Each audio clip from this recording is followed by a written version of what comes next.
Melalui konferensi pers yang digelar secara daring dan luring di Jakarta pada Senin 13 Juni, Menteri Pariwisata dan Ekonomi Kreatif Sandiaga Uno memastikan selain melakukan penundaan kenaikan harga tiket naik ke Stupa Candi Borobudur, pemerintah juga akan melibatkan Balai Konservasi Borobudur, ahli, pelaku ekonomi kreatif, serta masyarakat untuk mengkaji perihal kenaikan harga tersebut. Menparekraf menegaskan bahwa keputusan yang diambil nantinya selain bertujuan untuk menjaga kelangsungan dan kelestarian Candi Borobudur, namun juga berpihak pada sektor ekonomi, khususnya para pelaku pariwisata dan ekonomi kreatif di sekitar kawasan wisata Candi Borobudur. Kemenparekraf akan mempersiapkan langkah strategis untuk menciptakan pola kegiatan di kawasan ini.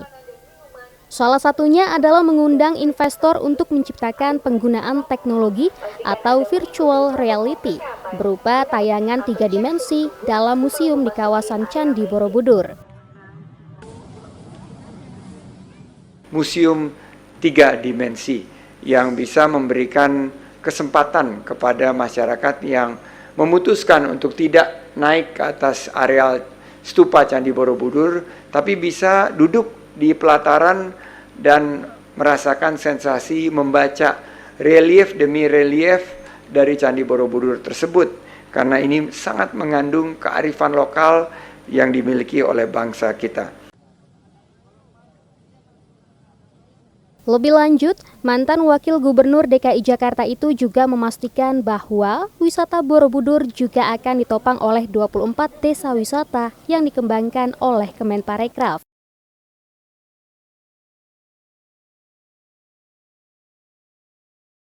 Tim Kantor Berita Antara mewartakan.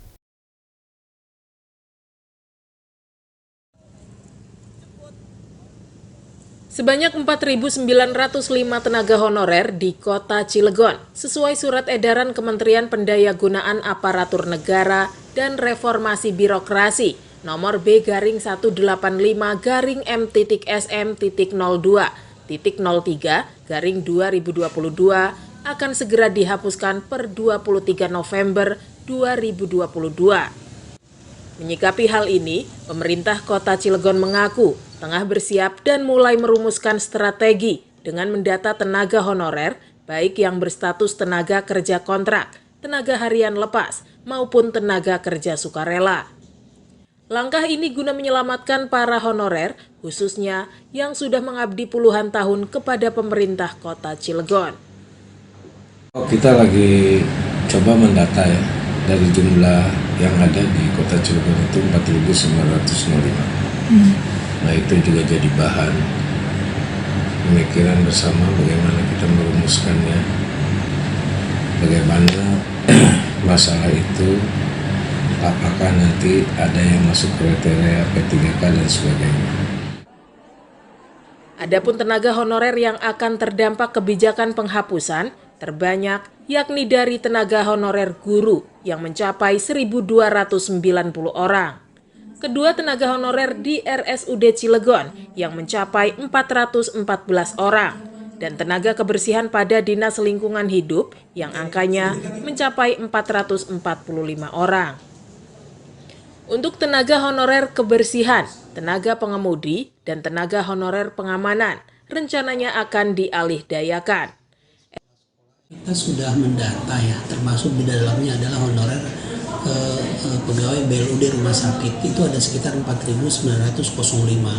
Persebaran terbanyak itu adanya di Dinas Pendidikan dengan 1.290 karena memang terdiri dari mengisi formasi baru sekolah dan SMP kan. Jadi itu yang terbesar di Dindik terbesar. Kedua kemudian adanya di rumah sakit umum daerah sekitar 414 begitu.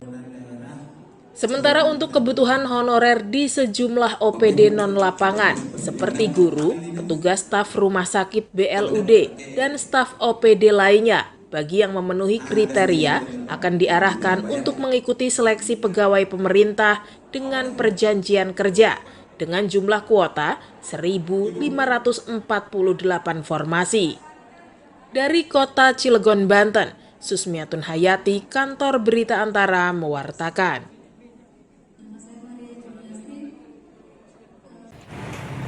Kejaksaan Negeri Kejari Tanjung Perak Surabaya menetapkan pasangan suami istri masing-masing berinisial DC dan RK asal Surabaya sebagai tersangka perkara tindak pidana korupsi setelah membobol Bank Jatim yang menyebabkan kerugian negara sebesar 60,2 miliar rupiah. Kepala Kejari atau Kajari Tanjung Perak Surabaya Iketut Kasna Dedi di Surabaya, Jawa Timur, Senin 13 Juni menjelaskan pasangan suami istri tersebut mengelola perusahaan properti PT HKM dan pada tahun 2014 mengajukan pinjaman ke Bank Jatim sebesar 77 miliar rupiah untuk pembangunan pergudangan sebanyak 31 unit di kawasan kota Surabaya. Namun Bank Jatim hanya menyetujui pinjaman yang dikucurkan sebesar 50 miliar rupiah. Sejak tahun 2016, pinjaman tersebut dinyatakan sebagai kredit macet. Sementara sampai sekarang, bangunan pergudangan yang dimaksud tidak pernah berdiri.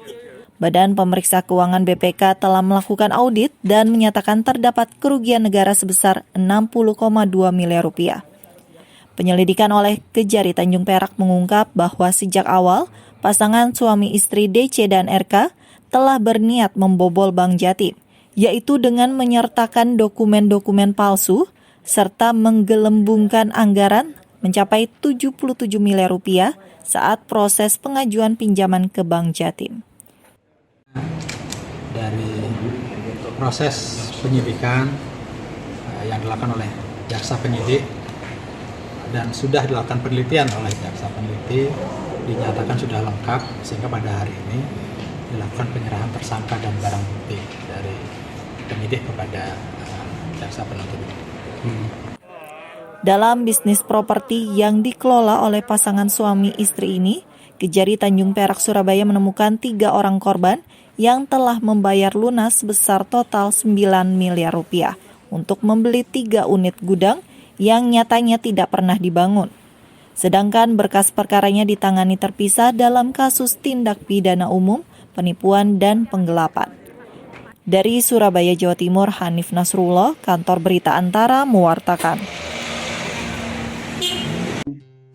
Liga Arab menegaskan dukungan berkelanjutan mereka bagi pemerintah Yaman yang diakui secara internasional, seraya menyerukan solusi politik untuk mengatasi konflik yang berlangsung selama bertahun-tahun di negara itu. Pernyataan tersebut disampaikan oleh Sekretaris Jenderal Liga Arab Ahmed Abul Ghaid saat bertemu dengan Rashad Al-Alimi, Kepala Dewan Kepemimpinan Presidensial PLC Yaman yang sedang melakukan kunjungan ke ibu kota Mesir, Kairo, pada akhir pekan kemarin. Dalam pertemuan tersebut, Abu Ghaid dan Al-Alimi membahas perkembangan terbaru di Yaman, terutama gencatan senjata nasional yang mulai berlaku pada 2 April lalu.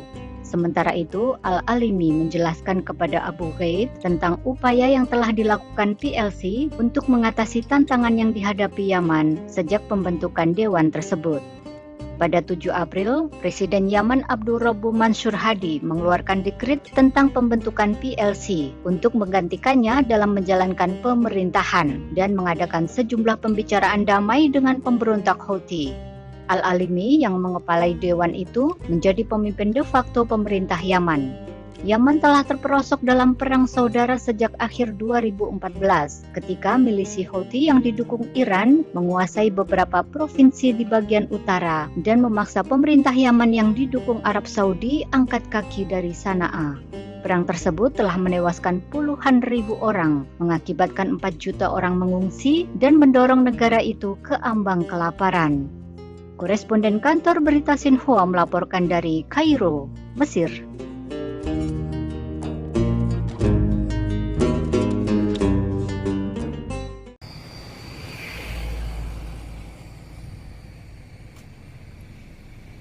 Bawaslu Kabupaten Pandeglang membuka kesempatan bagi organisasi ataupun perkumpulan berbadan hukum yang ingin menjadi pemantau pemilu 2024.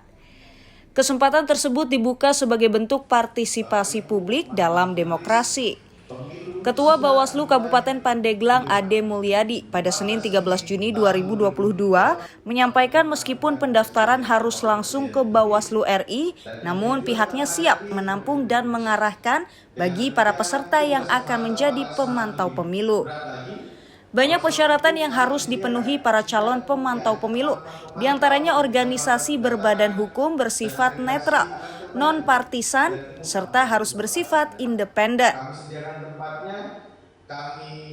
Sudah diluncurkan terkait dengan meja layanan pemantau ya, di mana untuk pemilu tahun 2024 Bawaslu sudah menyiapkan sejak hari ini bagi teman-teman pemantau untuk mendaftarkan ke Bawaslu RI. Nanti kita sosialisasikan bagi teman-teman pemantau yang ada di wilayah kita, kalau mau ikut memantau di pemilu tahun 2024 ya sudah dibuka sejak hari ini ya. Kalau mendaftarkan ke RI ya, kalau pemantau itu nanti kita hanya menerima. Kalaupun ada yang mau ke Bawaslu Kabupaten Pandeglang mendapatkan informasi ya kita sampaikan juga. Itu kami disediakan sehingga kemudian teman-teman pemantau ketika melakukan pendaftaran dan Setelah lolos seleksi dari Bawaslu RI, peserta yang terpilih akan ditugaskan di wilayah masing-masing. Bawaslu tingkat kabupaten maupun kota hanya mendapatkan surat pemberitahuan yang menerangkan peserta tersebut lolos seleksi. Diharapkan pemilu 2024 nanti akan berjalan lebih baik dari pemilu-pemilu sebelumnya. Sebagai informasi, Bawaslu RI secara resmi telah membuka pendaftaran pemantau pemilu 2024 yang ditandai dengan peluncuran meja layanan pemantau pemilu 2024.